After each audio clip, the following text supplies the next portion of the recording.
የእንግሊዝ ፕሪሚየር ሊግ ወሳኝ ወደ ሆነው ምዕራፍ ተሸጋግሯል። ከዚህ በኋላ በፕሪሚየር ሊጉ የሚደረጉ ጨዋታዎች በፕሪሚየር ሊጉ የዋንጫ ፉክክር በቶፕ 4 እንደዚሁም ደግሞ ለአለመውረድ በሚደረገው ፉክክር ላይ ከፍተኛ ተጽዕኖ ይኖራቸዋል ተብሎ ይጠበቃል። አርሰናልም በዚህ ዋንጫ ፉክክር ላይ ወሳኝ የሆኑትን የጨዋታ መርሃ ግብሮች ከዚህ በኋላ የሚያከናውን ይሆናል። ከነዚህ ወሳኝና ተጠባቂ ጨዋታዎች መካከል ደግሞ አንዱ በነገው ዕለት ከሜዳ ውጪ ኤቨርተንን የሚገጥምበት የጨዋታ መርሃ ግብር ነው። በመድፈኞቹ በኩል ባሳለፍነው ጨዋታ ወልቭስን 2-1 ሲያሸንፉ ጨዋታው ለመድፈኞቹ የሚያስደስት አልነበረም። ታዲያ በዚህ ጨዋታ ላይ አርሰናሎች ምን አይነት የጨዋታ እንቅስቃሴ ሊያሳዩ ይችላሉ? ከዚህም በተጨማሪ አሰልጣኝ ሚኬል አርቴታ ከአንድ ሳምንት ረፍት በኋላ ቡድኑ ወደ ጨዋታ ሲመለስ የትኞቹን ተጫዋቾች በቋሚ 11 ውስጥ ሊያሰልፍ ይችላል? አሁንም የጋብሪኤልና የቪክተር ዮኬሬስ ጉዳይ ብዙዎችን እያነጋገረ እየቀጠለ ነው የሚገኘው። ከዚህም በተጨማሪ የካይ ሃቨርትዝ ከእንደገና መጎዳት መድፈኞቹን ለጭንቀት የዳረጋቸው ጉዳይ ሆኗል። በመድፈኞቹ በኩል ያሉ የጉዳት ዜናዎች ምን ይመስላሉ? አርሰናል በዚህ ጨዋታ ላይ ምን አይነት የጨዋታ ታክቲኮችን ሊጠቀም ይችላል? አርቴታስ የትኞቹን ተጫዋቾች ወደ ሜዳ ያስገባል? የሚሉትን ጉዳዮች እስከ ቪዲዮ መጨረሻ ድረስ ከኛ ጋር አብራችሁ ከቆያችሁ የምንነግራችሁ ይሆናል። ሰላም ጤና ይስጥልን ውድ የቻናላችን ተከታታዮች እንዴት ናችሁልን? እግዚአብሔር ይመስገን እኔ በጣም ደህና ነኝ። የምትገኙት አራዳ ሜዳ ኦፊሻል ዩቲዩብ ቻናላችን ላይ ነው።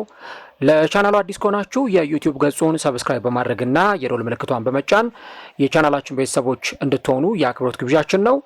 ቪዲዮውን ስትጀምሩ ደግሞ ዩቲዩብ ፕሮግራሙን ለብዙዎች እንዲያደርሰው ፕሮግራሙን ላይክ በማድረግ መጀመራችሁን አስታውሱ።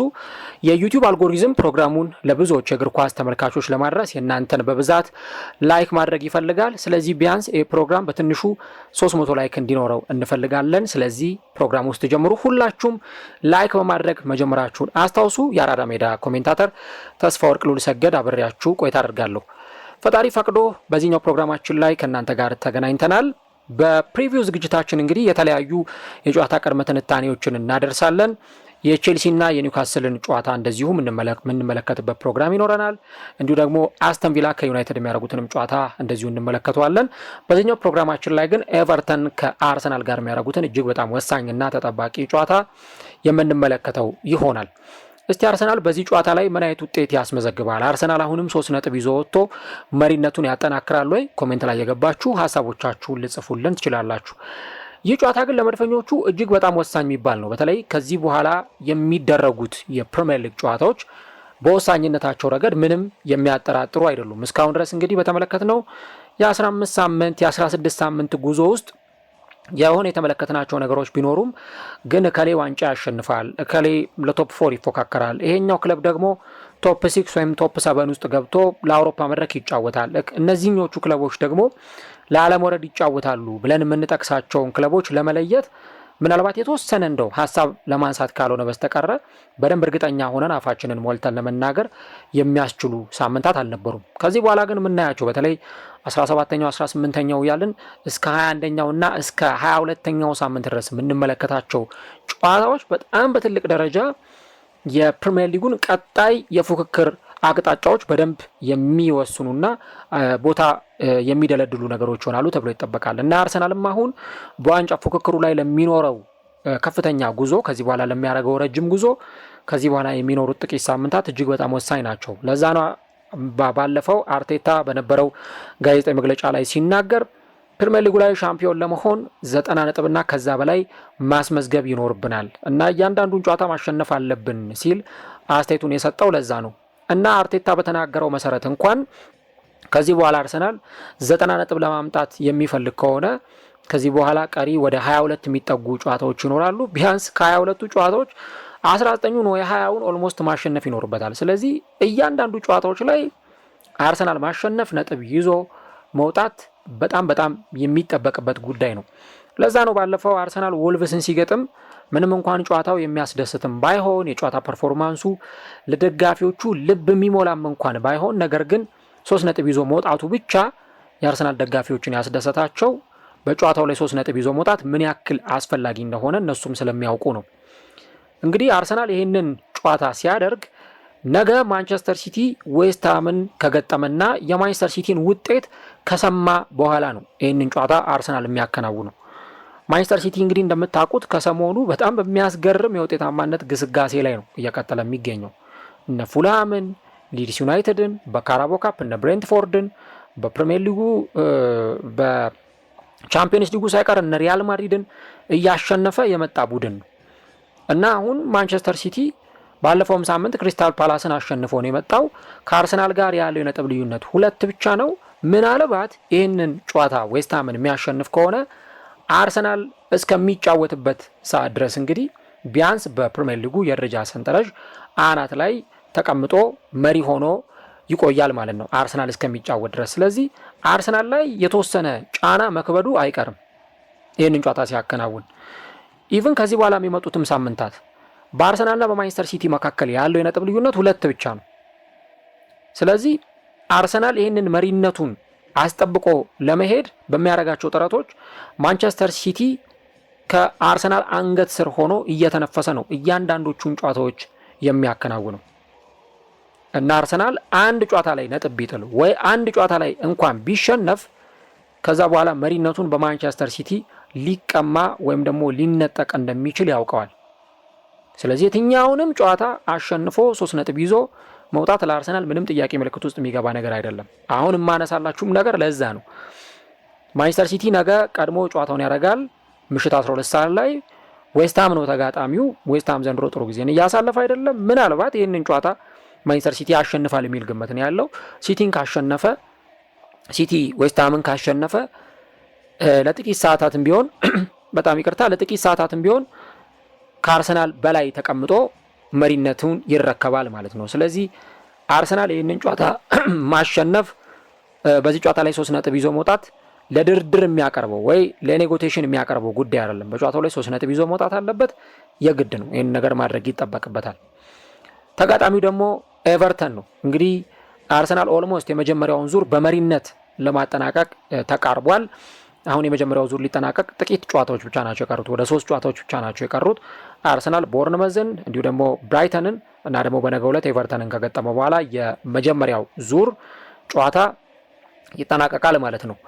ታዲያ ለመድፈኞቹ በዚህኛው ጨዋታ ላይ ምን አይነት አቀራረብ ይዘው ሊመጡ ይችላሉ? አርቴታስ ምን አይነት የጨዋታ አሰላለፍ፣ የጨዋታ ታክቲክና ቴክኒክ ይዞ ሊገባ ይችላል የሚሉትን ጉዳዮች በተለይ ደግሞ መወራት የሚገባቸውን ነጥቦች ሰፋ ዘርዘር በተን አድርገን እንመለከታቸዋለን። ያው ኤቨርተን እንደምታውቁት ባለፈውም ሳምንት ከቼልሲ ጋር በነበረው ስታንፎርድ ብሪጅ ላይ በነበረው ጨዋታ ለቼልሲ በጣም ፈታኝ ሆኖ ነበር የቀረበው። ኢቭን እንደውም ቼልሲ ጨዋታውን ምንም እንኳን ጎሎችን አስቆጥሮ ማሸነፍ ቢችልም ነገር ግን የኤቨርተን ተጫዋቾች የሚያመክኗቸው ኳሶች እነ ጃክ ግሪሊሽ ያመክኗቸው የነበሩ ኳሶች ምናልባትም ደግሞ ክለቡ በዛ ጨዋታ ላይ ዋጋ እንዲከፍልና 3 ነጥብ ይዞ እንዳይወጣ ያደረገው አንደኛው ምክንያት ነው እንጂ ያገኟቸውን እድሎች በአግባቡ ቢጠቀሙ ኖሮ በዛ ጨዋታ ላይ አሸንፈው ለመውጣት ወይም ደግሞ ቢያንስ አቻ እንኳን ለመውጣት የሚያስችል የሆነ ነጥብ ማግኘት ይችሉ ነበር።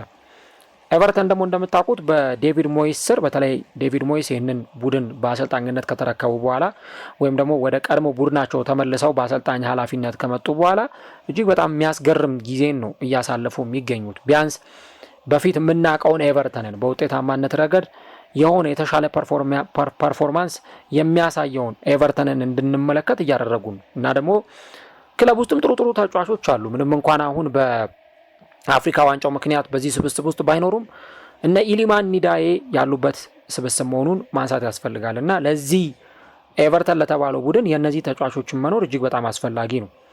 ከጥቂት ሳምንታትን በፊት እንደምታስታውሱት በ10 ተጫዋች የተጫወቱ ለረጅም ደቂቃ ቢያንስ ከ75 በላይ አካባቢ ከ80 በላይ ደቂቃዎችን በ10 ተጫዋች ተጫውተው ማንቸስተር ዩናይትድን 1-0 አሸንፈው ወጥተዋል። ያውም ያንን ጨዋታ ሲያሸንፉ የነበራቸው የመከላከል መዋቅር፣ በካውንተር አታክ ሲጫወቱ የነበራቸው አደገኝነት እና ደግሞ ሌላውም ነገር አሰልጣኝ ዴቪድ ሞይስን እንዲደነቁና የምርም ለሳቸው አድናቆት እንዲቸራቸው ያደረገ የጨዋታ ፐርፎርማንስ ነበር። ስለዚህ በተለይ ትልልቅ ተጋጣሚዎችን በሚገጥሙበት ጊዜ አስቸጋሪ ሆኖ ሊቀርቡ እንደሚችሉ የሚጠበቅ ነገር ነው። እንደምታውቁት ደግሞ ከዚህ በፊትም በነበረው ሂደት ሊቨርፑልንም ሲገጥሙ በጣም ለሊቨርፑል ፈታኝ ሆነው እንደውም ሊቨርፑልን ነጥብ ለማስጣለም የተቃረቡበትን የጨዋታ መርሃ ግብር እናስታውሳለን። ስለዚህ ጨዋታው ለአርሰናል ቀላል ጨዋታ አይሆንም። ባለፈው ደግሞ ከወልቭስ ጋር አርሰናል እንዴት እንደተፈተነ ተመልክተናል እና የትኛውም ቡድን ፕሪሚየር ሊግ ላይ ቀላል የምትሉት አይደለም። በተለይ የሚመራውን ቡድን ለማደናቀፍ የሚመራውን ቡድን ከመሪነቱ ለማስጣል እና ደግሞ ለዋንጫ የሚፎካከረውን ቡድን እንቅፋት ለመሆን የትኛውን ቡድን ሊጫወት እንደሚችል በዚሁ መገመት ቀላል ነው። በዚህ ጨዋታ ላይ እንግዲህ ኦፕታ ሱፐር ኮምፒውተር እንደገመተው ከሆነ 60.4% የሚሆነውን የማሸነፍ ግምት የሰጠው ለፕሪሚየር ሊጉ መሪ አርሰናል ነው። እንግዲህ አርሰናል በተለይም ደግሞ በዚህ በሚያከናውነው ጨዋታ ላይ እንዲያሸንፍ ቅድመ ግምት የተሰጠው አሁን ካለው ከክለቡ ፐርፎርማንስ ከክለቡ አቋም አንጻር ነው። ባሳለፍነው ሳምንት እንግዲህ አርሰናል በተመሳሳይ ቀን ቅዳሜ ምሽት 5 ሰዓት ላይ ተጫውቶ ከወልቭስ ጋር 2-1 ሲያሸንፍ የነበረው ጨዋታ የመድፈኞቹን ደጋፊዎች በፍጹም የሚያስደስት አልነበረም። ጨዋታው ላይ እየተመለከተ ነው አጠቃላይ ፐርፎርማንስ ኢቭን የአርሰናል ደጋፊዎችን ለጭንቀት የዳረገ እና እንደውም አንዳንድ የአርሰናል ደጋፊዎች ልክ 90ኛው ደቂቃ ላይ አርኮዳሬ ያቻነቷን ጎል ሲያስቆጥር ሜዳው ሁሉ ለቀው ሲወጡ እንደነበር ተመልክተናል። አሁን ይሄ ምንድነው በቡድኑ በኩል የፈጠረውን ፍራስትሬሽን የሚያሳይ ነው። እነ ዴክላን ራይስ በጣም በቁጣ ሆነው ሲናገሩ ብስጭታቸውን ሲገልጹ ስንመለከት ነበር። ከዚህ በተጨማሪ በነ ቲምበር በነ ሂንካፒዬ ፊት ላይ የምንመለከት የነበረው ስሜት በጣም አርሰናሎች በዛ ጨዋታ ላይ ምንም እንኳን በማሸነፋቸው የሚያስደስት ውጤት ቢሆንም ነገር ግን የተጫወቱበት መንገድ የጨዋታ ፉክክሩ እና ደግሞ ወልቭስ ያን ያክል ደቂቃ አርሰናልን ማስጨነቁ በራሱ የአርሰናል ደጋፊዎችን በጣም ያበሳጨና ተጫዋቾቹን የሚያናደደ ነበር። ለዛ ነው ጨዋታው ካበቃ በኋላ የአርሰናሉ አሰልጣኝ አርቴታ ሲናገር በጣም ፑር ዲፌንሲቭ ሃቢት፣ በጣም ደካማ የመከላከል መዋቅር እና ደግሞም አንአክሴፕቴብል፣ በፍጹም ልቀበለው የማልችል በፍጹም እንደ ቡድን ልንቀበለው የማንችል የመከላከል መዋቅር ነው በማለት ነው አርቴታ እንግዲህ ይሄንን የጨዋታ ምሽት የገለጸው እንጂ በማሸነፋችን ደስተኛ ነን ወይ ደግሞ ፕራውድ ይሰማናል ምናምን የሚል አስተያየት በአርሰናሎች በኩል አልተመለከትንም። እንደውም ይልቅ በጣም በጨዋታ እንቅስቃሴ የተቆጩበት እንዴት ይሄን ያክል ጊዜ በዚህ ደረጃ እንፈተናለን የሚል አይነት ስሜትም የተንጸባረቀበት ነበር ሊባል ይችላል። እንግዲህ ያው ኤቨርተን በጊዜያዊነት በሚጠቀመው ስታዲየም ላይ ነው የጨዋታ የሚከናወነው እና አርሰናል እንግዲህ ከሜዳው ውጪ ተጉዞ ይህንን ጨዋታውን የሚያከናውን ነው የሚሆነው። በተለይም ደግሞ በዘንድሮ የውድድር ዓመት በርካታ ተመልካቾች ወደ 50 ምናምን ሺህ ተመልካቾች የታደሙበት የቶተንሃም እና የኤቨርተን ጨዋታ እንደነበር ይታወሳል። 52,000 አካባቢ ተመልካቾች 52,501 ተመልካቾች የታደሙበት ጨዋታ ነበር እና አሁን አርቴታ በዚህ ጨዋታ ላይ ምን ማሻሻል ይኖርበታል ወይ ምን አይነት ነገሮችን ማስተካከል ይኖርበታል የሚለውን ነገር ስንመለከት አንደኛው በአርሰናል በኩል ሊሻሻሉ ከሚገቡ ነገሮች መካከል በደንብ ትኩረት የሚሰጠው ነገር የመከላከሉ መዋቅር ነው። እንግዲህ አርሰናል ከማጋሌሽ ጋርና ያለ ማጋሌሽ የተለያየ ቡድን እንደሆነ በባለፉት ጥቂት ጨዋታዎች ላይ እየተመለከትን እንገኛለን። በቃ የሆነ ነገሩ ዝብርቅርቅ ሲል ነው የምናየው። ሂንካፔ ጥሩ ተከላካይ ነው፣ ሞስኩዌራ ጥሩ ተከላካይ ነው። ግን እነዚህ ተጫዋቾች ጥሩ አቅም ያላቸውም ቢሆኑ በቡድኑ መዋቅር ውስጥ መከላከሉን በደንብ ሶሊድ ማድረግ የሚችል አቅም ያላቸው ተጫዋቾችም ቢሆኑ ግን ምናልባት ማጋሌሽና ሳሊባ በተጣመሩበት ጊዜ የነበረውን መከላከል አላየንም። ሳሊባና ማጋሌሽ እንዲሁም ደግሞ ካላፊዮሪና ቲምበር ባክፎሩን በሚመሩበት ሰዓት የአርሰናል መከላከል በጣም ጠንካራ ከመሆኑ የተነሳ 8 ተከታታይ ጨዋታዎች ላይ ጎል ያልተቆጠረበት፣ ይሄም ከረጅም ዓመታት በኋላ ለመጀመሪያ ጊዜ፣ እንዲሁ ደግሞ አርሰናል የ2005ቱን የቼልሲን 15 ጎሎች ብቻ የተቆጠረበትን ሪከርድ ወይ የሚጋራበት ወይ ያን ሪከርድ የሚሰብርበት ነው እየተባለ በጣም ብዙ ሀሳቦች ሲነሱ ነበር። ግን ከዛ በኋላ እየተመለከትን ያለነው ነገር በእርግጥም የአርቴታን የመከላከል መዋቅር ጥያቄ ምልክት ውስጥ የከተተ ነው። ሳሊባ ባልነበረባቸው ጨዋታዎች አሁንም ማጋሌሽ በጉዳት ላይ ነው የሚገኘው። ማጋሌሽ እየተሰለፈ ባልሆነባቸው ጨዋታዎች አርሰናል በጣም ሰፈር እያደረገና እየተቸገረ ነው። በፊት አርሰናል መከላከሉ ጠንካራ ነው። ኢቭን ኢላማውን የጠበቀ ሙከራ እንኳን ኦን ታርጌት ሙከራ እንኳን አይሞከርበትም እየተባለ በጣም የሚሞካሽ የነበረው የተከላካይ መስመር አሁን ግን መዋቅሩ እየፈራረሰ ነው የሚገኘው እና ወሳኝ ምንላቸው የአርሰናል የተከላካይ መስመር ተጫዋቾችም በጉዳት ምክንያት ጨዋታዎች ሲያመልጧቸው የተመለከትን እንገኛለን። ይኸው ቤን ዋይትም ለቀጣዮቹ ሳምንታት በሃምስትሪንግ ጉዳት ምክንያት ሜዳ ላይ እንደማንመለከተው ነው የተገለጸ የሚገኘው እና አርቴታ አሁንስ በዚህ ባክፎር ላይ ምን አይነት ለውጦችን ያደርጋል የሚለው ነገር በጣም የሚጠበቅ ነው። ያው ሂንካፔና ሳሊባ በነገው ጨዋታ ላይ ተጣምረው ሊጫወቱ እንደሚችሉ ጠብቃለሁ ነው በግሌ። ከሁለቱ ተጫዋቾች ባሻገር ያው የነ ቲምበር ሚና በዚህ ጨዋታ ላይ በጣም ከፍተኛ ይሆናል። በተለይ ኤቨርተኖች እንደነ ጃክ ግሪሊሽ አይነት ተጫዋቾች ኳሶችን በሚያገኙበት ጊዜ እነዛን ኳሶች ወደ ግብነት ለመቀየር በካውንተር አታክ ለመሞከር የሚያደርጓቸው ጥረቶች እጅግ በጣም ያስገርሙ ናቸው። እኔ እንደ ቡድን በጣም የኤቨርተን አጫዋወት ተሻሽሏል ከሚሉት ወገን ነኝ። ቅድም ያነሳውላችሁ ዴቪድ ሞይስ ይህንን ክለብ ከተረከቡት በኋላ ክለቡን በሆነ መንገድ አሻሽለውታል። ይኸው አሁን 9ኛ ደረጃ ላይ ተቀምጧል በ24 ነጥቦች እና እዚህም ጨዋታ ላይ ምናልባት ለአርሰናል ይዘው የሚመርጡትን ማስተላለፍ ኳሱን በራሳቸው የግብ ክልል ላይ እየተጫወቱ አርሰናሎች ለማጥቃት ሲሞክሩ እነሱ ግን በመከላከል ከዛ ግን ደግሞ በጣም በከፍተኛ ሁኔታ በካውንተር አታክ ወይም ደግሞ በመልሶ ማጥቃት አጫወት ሊጫወቱ ይችላሉ። በጣም ደግሞ ከደፈሩ ልክ ባለፈው ወልቭስ የመጨረሻዎቹ 10 ደቂቃዎች ላይ ሲያደርግ እንደነበረው እያጠቁ የሚጫወቱበትን እድል ሊፈጥሩ ይችላሉ። አርሰናልም በተለይ እያጠቃ ከተጫወት በጣም ጫና መፍጠር ይቻላል። በጣም ፕሬስ ማድረግ ያንን ቡድን ይቻላል። እነ ዱዌስበሪ ሆል በዚህ ቡድን ውስጥ በጣም ተጠቃሾቹ ተጫዋቾች ናቸው። እንዲሁ ደግሞ ጃክ ግሪሊሽ በዚህ ቡድን ውስጥ በጣም ተጽዕኖ ፈጣሪ የሆኑ ተጫዋቾች ነው። መከላከላቸው ማጥር ነው። በተለይ አርሰናሎች ይህንን 15 ቁጥር መለያ የሚለብሰውን ጃክ ኦብሪየን የተባለውን ተጫዋች ሊጠነቀቁት ይገባል። ጃክ ኦብሪየን አየርላንዳዊ የ24 ዓመት ተጫዋች ነው እና ባለፈው ከቼልሲ ጋር በነበረው ጨዋታ ላይ የቼልሲን ተጫዋቾች ቁም ስቅላቸውን ሲያበላቸው ነበር የዋለው እና ይህን ነገር የምናገረው አሁንም በዚህ ጨዋታ ላይ አርቴታ በተለይ ይህንን ፉልባክ በደንብ ኮንትሮል ማድረግ በደንብ መቆጣጠር የማይችል ከሆነ ምናልባት ዋጋ የሚያስከፍለው ነገር ሊፈጠር ይችላል። ስለዚህ በተለይም ደግሞ በግራው መስመር በኩል ያለውን ማጥቃት እነ ጃክ ኦብሪየን የሚጫወቱበትን ኢቨን ጃክ ግሪሊሽ በመስመሮች ማጥቃት በኩል እጅግ በጣም አደገኛ የሆነ ተጫዋች። ስለዚህ ለኤቨርተን እንደዚህ አይነት ስፔስ መስጠት እንደዚህ አይነት ቀዳዳዎችን መስጠት በኋላ ላይ ዋጋ ያስከፍላል እና ያንን ነገር ለመቅረፍ የግድ አርሰናሎች እነዚህን ተጫዋቾች በተለይ ሊጠነቀቋቸው ይገባል ማለት ነው። ሶ ይህን ነገር ማንሳት እጅግ በጣም አስፈላጊ ነገር ነው የሚሆነው። ሌላኛው ግን እንግዲህ አርሰናል ባለፈው በኦን ጎሎች አማካኝነት ወይም ደግሞ ሁለቱም በራስ ላይ የተቆጠሩ ጎሎች ናቸው እና 2 ኦን ጎሎች ተቆጥረው ነው አርሰናል ያንን ጨዋታ ያሸነፈው። አርሰናል አሁን ዘንድሮ ያለበት ችግር ይሄ ለነገሩ የዘንድሮ ብቻም አይደለም አምናም ያየነው ነገር ነው እና በጣም በተደራጀ ሁኔታ ቀድሞ አርሊ ጎል ማስቆጠር በአርሰናል በኩል የምናየው የዘንድሮ ክፍተት ነው። አርሰናል ደግሞ አርሊ ጎል ካላስቆጠረ ወይ አቻ ነው የሚወጣው ወይ ለማሸነፍ በጣም ይቸገራል። ለምሳሌ የሰንደርላንዱን ጨዋታ ተመልክተናል። አርሰናል በመጀመሪያው አጋማሽ ጎል ለማስቆጠር በጣም ተቸግሮ ነበር። ካምባክ አሳየ፣ ግን ካምባክ እንኳን ቢኖር አርሰናል በዛ ጨዋታ ላይ ማሸነፍ አልቻለም። በአስተን ቪላውም ጨዋታ ላይ በመጀመሪያው አጋማሽ አርሰናል ጎል ሳያስቆጥር ወጥቷል። የወልቭሱ ጨዋታ ላይም 70 ደቂቃ መጠበቅ የግድ ብሎት ነበረ።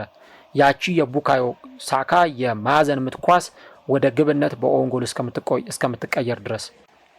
ስለዚህ እንዲህ አይነቶቹን ጨዋታዎች አርሰናል ማሸነፍና ገሎ መውጣት የሚፈልግ ከሆነ የግድ እርሊ ግቦች በጣም አስፈላጊ ናቸው። በጊዜ የሚቆጠሩ ጎሎች አርሰናል ሊኖሩት ይገባል። ምናልባት በጊዜ መድፈኞቹ ጎል ማስቆጠር የማይችሉ ከሆነ ዋጋ ከፍለው እንደባለፈው በጣም ሊቸገሩ እስከ መጨረሻው ደቂቃ ቢያሸንፉ እንኳን እስከ መጨረሻው ደቂቃ ሊቸገሩ በጣም ጨዋታው አስቸጋሪ ሊሆንባቸው ይችላል። ስለዚህ ይህንን የጨዋታ መርሃ ግብር የተሻለ እንዲሆን ለማድረግ በአርሰናል በኩል እርሊ ጎሎች ማስቆጠር እጅግ በጣም ወሳኝ ነገር ነው። እንግዲህ ለአርሰናል አሁን በ4 ዓመት ውስጥ ለ3ኛ ጊዜ ነው በክሪስማስ ወቅት ወይም ደግሞ በበዓል ሰሞን መቃረቢያ ወቅት ቦክሲንግ ዴይ እየተቃረበ ባለበት ጊዜ የእንግሊዝ ፕሪሚየር ሊግ መሪነት ቦታ ላይ ተቀምጦ እንደዚህ አይነት ደረጃ ላይ ስናገኘው እንግዲህ በአርሰናል ታሪክ አሁን ለ5ኛው ጊዜ ነው። ከዚህ ቀደም በ2002 2003 አርሰናል እንግዲህ በጣም ጥሩ ሲዝን ነው በተባለለትና የፕሪሚየር ሊጉን ዋንጫ ባጣበት ጊዜ 2007-8 እንደዚሁ አርሰናል ዋንጫ ያጣበት እንደነበር ይታወሳል። ከዛ 2022-23 እና 2023-24 አርሰናል እንደዚሁ በዲሴምበር ወር ላይ የፕሪሚየር ሊጉ የደረጃ ሰንጠረዥ የመሪነት አናት ላይ ተቀምጦ በፕሪሚየር ሊጉ እየመራ ዲሴምበር ወርን የተቀላቀለበት ወቅት ነበር። አሁንም እንግዲህ በተከታታይ ወቅት አርሰናል የፕሪሚየር ሊጉ መሪ ሆኖ እዚህ የበዓል የፈረንጆቹ ገና ሰሞን ላይ ደርሷል። ይሄ በተለይ የፈረንጆቹ የገና ሰሞን ለብዙ ክለቦች ማዕበል ነው ይባላል። እንደ ስቶርም የሚታይ ነው። ጥሩ የመጡ ቡድኖችም ሳይቀር እዚህኛው ቦታ ላይ ሲደርሱ የመንገጫገጭ አይነት ሁኔታ ሊያሳዩ ይችላሉ። ስለዚህ አርሰናል እነዚህን ቀጣይ ሳምንታቶች በተለይ በጃንዋሪ ወር በሚያከናውናቸው ጨዋታዎችም ላይ በጣም ጥንቃቄ የተሞላባቸውን ሳምንታት ስለሚያሳልፍ ለመድፈኞቹ ይህ ጨዋታ እጅግ በጣም ወሳኝ ነው። እንግዲህ አርቴታ የቀድሞ ክለቡን ነው የሚገጥመው። ኤቨርተንን ለአመታት የተጫወተበትን የአምበልነት አርም ባንዱን አጥልቆ ክለቡን በአምበልነት የመራውን እና ደግሞ የቀድሞ አሰልጣኙን ዴቪድ ሞይስንም ነው የሚገጥመውና እዚህ ጨዋታ ላይ የሚያስመዘግበው ውጤትም ጭምር ለመድፈኞቹ እጅግ በጣም በጉጉት የሚጠበቅ ነው ማለት ነው።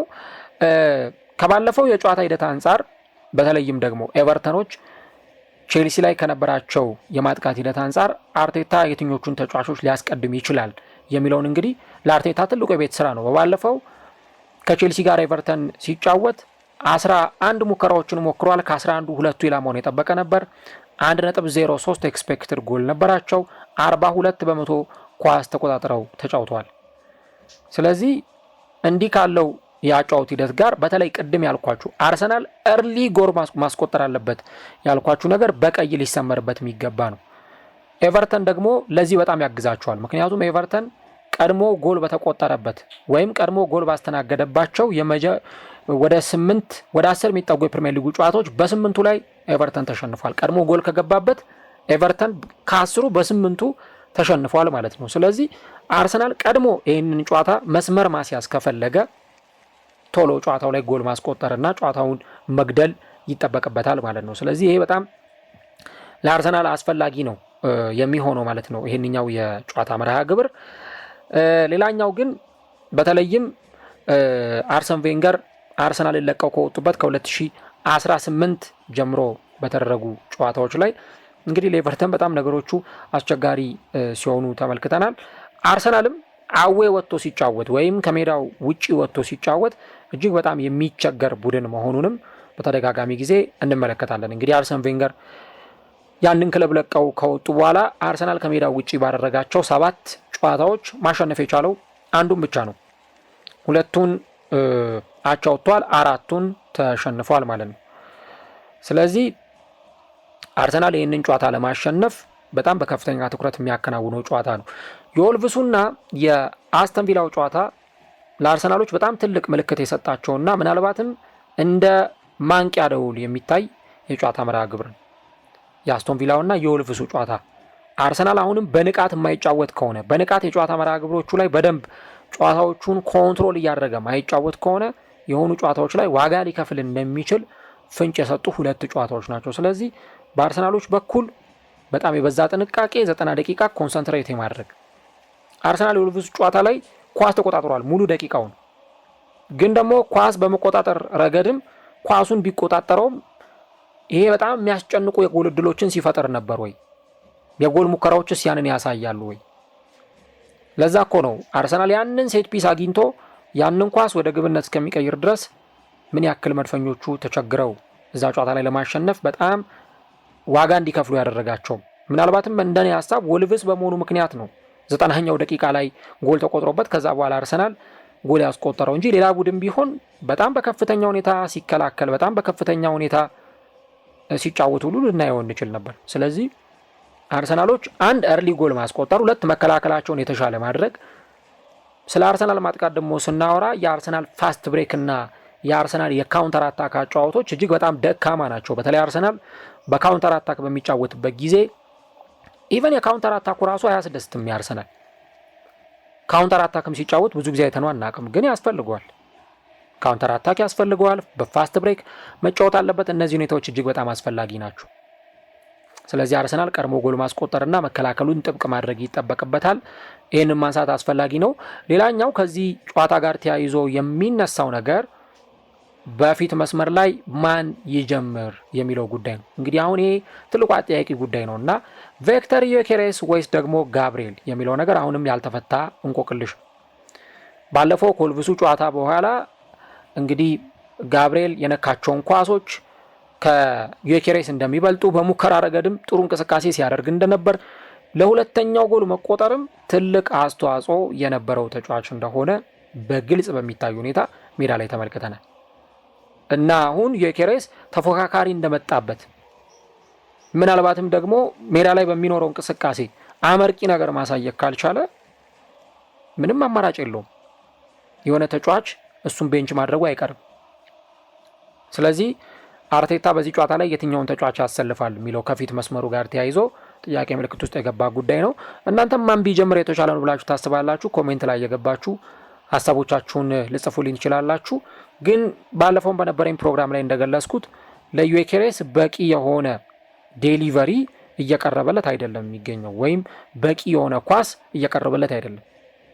ይህም በደንብ መረዳት ያስፈልጋል።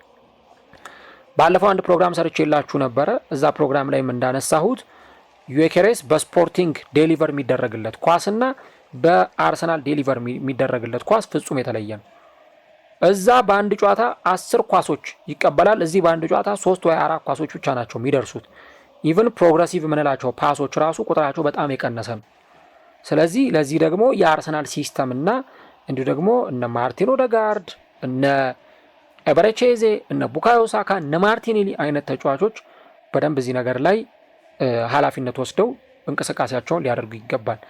የአጨዋወት ሂደቱ እኔ ለዩኬሬስ ሲስተሙ ተመችቶታል ብዬ አላስብም እና ተጫዋቹ ጎል እያስቆጠረ አይደለም ብለን ተጫዋቹን እንደው ጀጅም ከማድረግ በፊት ቢያንስ የሆነው የቡድኑ አጨዋወትን በደንብ ማየትና መመልከት እጅግ በጣም አስፈላጊ ነገር ነው የሚሆነው። ስለዚህ ከአርሰናል የጨዋታ ሂደት ጋር የትኛው ተጫዋች በነገው ጨዋታ ላይ በቋሚነት ሊጀምር ይችላል የሚለውን ነገር እንግዲህ እሱ የአርቴታ ውሳኔ ነው የሚሆነው። ያው እንግዲህ አርሰናል እችን የአንድ ሳምንት ረፍት በጣም በጉጉት ሲጠብቃት ነበረ እና ከባለፈው ከወልቭሱ ጨዋታ በኋላ አርሰናል ድፍን የአንድ ሳምንት ረፍት ነበረው።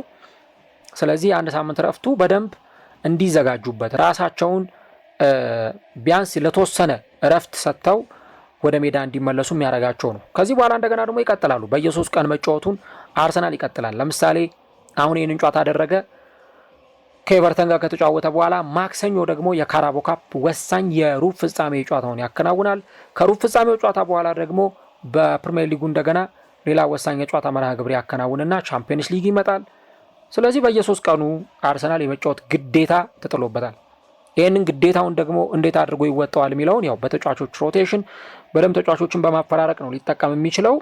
ለአርሰናል ጥሩ ነገሩ ኢሪሳ ጋና ጉዬ እና ኢሊማ ኒዳዬ በአፍሪካ ዋንጫው ምክንያት እንግዲህ ከኤቨርተን ጋር አብረው አይገኙም። ስለዚህ አርሰናል በጣም ወሳኝ የሆኑ ተጫዋቾችን ኤቨርተን ሳያገኝ የሚያከናውነው ጨዋታ ለመድፈኞቹ እጅግ በጣም ትልቅ ጠቀሜታ አለው።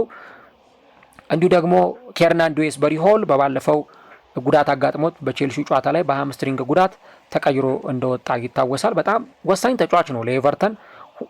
2 አሲስቶችን አድርጓል፣ 4 ጎሎችን ያስቆጠረ ተጫዋች ነው እና የዚህም ተጫዋች እንደዚሁ በጉዳት ምክንያት አለመኖር ለአርሰናሎች በጣም ጥሩ ዜና ይመስላል።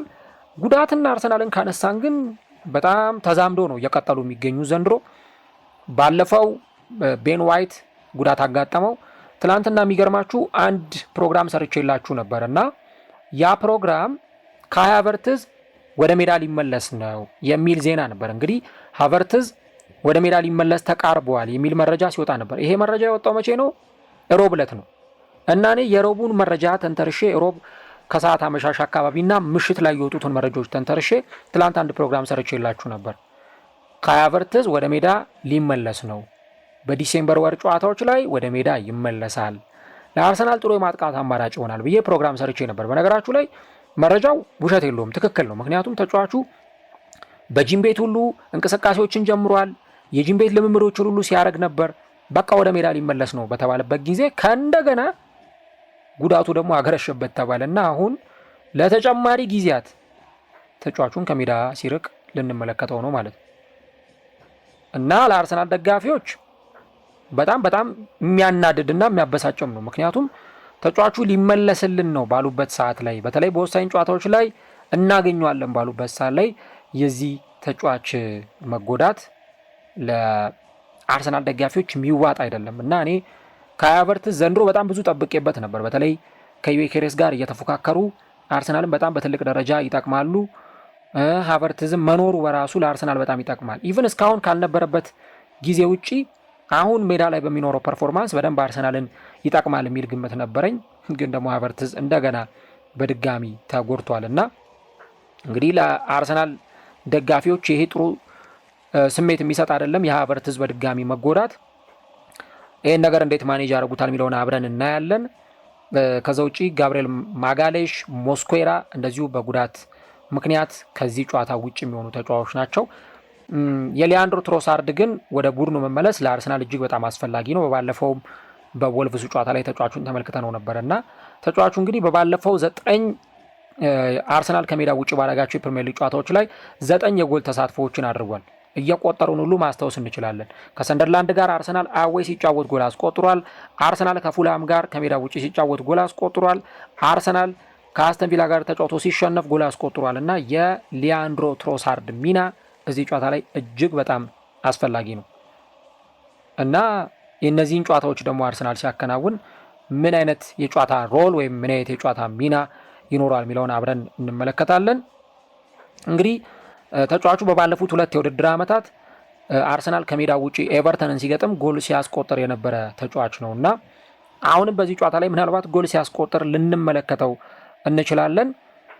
እንግዲህ ምናልባትም ደግሞ ኢያን ራይት ነው በተከታታይ ጨዋታዎች ላይ እንደዚህ አይነት ከሜዳ ውጪ ከኤቨርተን ጋር በተደረጉ ጨዋታዎች ላይ ጎል ሲያስቆጥር የነበረውና ከ1995 ከ1997 በነበሩ ጨዋታዎች ላይ 3 ግቦች ላይ ጎል አስቆጥሯል። ስለዚህ አሁን ይሳካል ወይ እንደገና ጎል አስቆጥሮ የተጫዋች መድፈኞቹን ውጤታማ ያደርጋል ወይ የሚለውን ነገር እንደዚሁ አብረን የምንመለከተው ነው የሚሆነው። እንግዲህ ለኤቨርተን 19% ብቻ ነው የማሸነፍ ቅድመ ግምት የተሰጠው።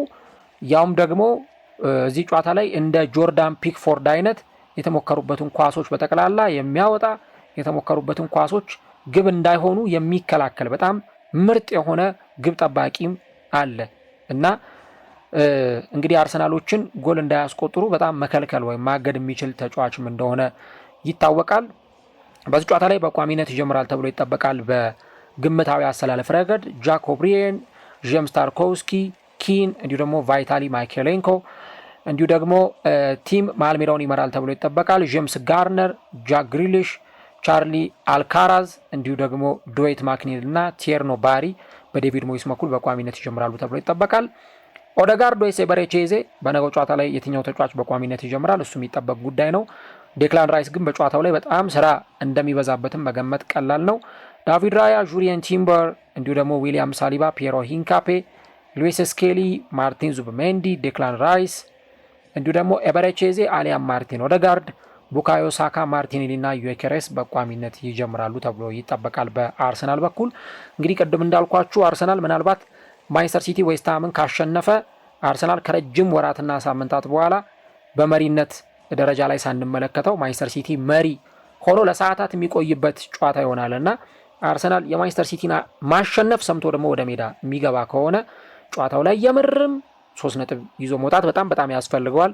ከዚህ በኋላ የሚደረጉ ጨዋታዎች ለመድፈኞቹ እጅግ በጣም ወሳኝ ናቸው። በተለይ እስከ 22ኛ እስከ 23ኛ ሳምንት እስከ ፈረንጆቹ አዲስ ዓመትና እስከ ጥር ወር አጋማሽ ድረስ የሚደረጉ ጨዋታዎች እጅግ በጣም ወሳኝ ናቸውና መድፈኞቹ አሁንም ከተጫዋቾች ጉዳት ጋር እንዲሁ ደግሞ ከማንቸስተር ሲቲ መገስገስ ጋር እና ደግሞ ከጨዋታ መደራረቦች ጋር እንዴት ይሄንን የቀጣዮቹን የጨዋታ መርሃ ግብሮች አሸንፈው ውጤት ይዘው ሊወጡ ይችላሉ የሚሉትን ጉዳዮች እንግዲህ በቀጣዮቹ ጨዋታዎች ላይ እንመለከታቸዋለን። ማን ያሸንፋል? አርሰናል ወይስ ኤቨርተን ወይስ ጨዋታው ባቻ ውጤት ይጠናቀቃል?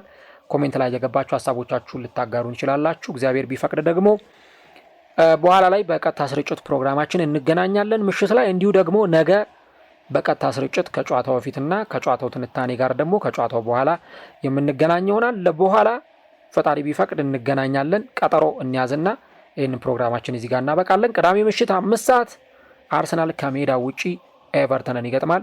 ወሳኝ 3 ነጥብ ወሳኝ ጎሎች ለመድፈኞቹ ያስፈልጋሉ። ይህን ውጤት አርሰናል ያስመዘግባሉ ወይ? ጨዋታው ላይ እንግዲህ አብረን የምንመለከተው ጉዳይ ይሆናል ማለት ነው። ግን አንድ እርግጠኛው ነው መናገር የሚቻለው አርሰናል መሪነቱን ለማጠናከር እያንዳንዶቹ ጨዋታዎች ያስፈልጉታል። ይህንኛውም ጨዋታ የአርሰናል መሪነት ለማጠናከር ከሚያስፈልጉ ወሳኝና ተጠባቂ ጨዋታዎች መካከል አንደኛው ነው።